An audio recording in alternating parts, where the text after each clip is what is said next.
Now, let's chat about this weekend. I'm going to show you a couple of model runs. So this is what we're looking at. This is the European model. So it keeps the system down towards the coast, but look where it's headed.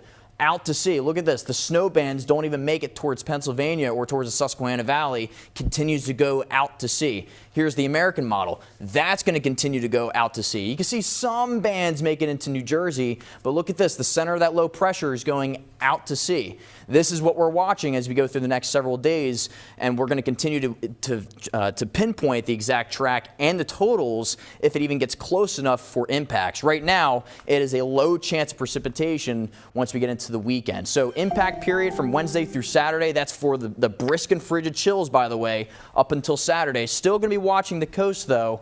Looking ahead into next week, finally getting to that freezing mark, folks, but still remaining cold as we head into groundhog.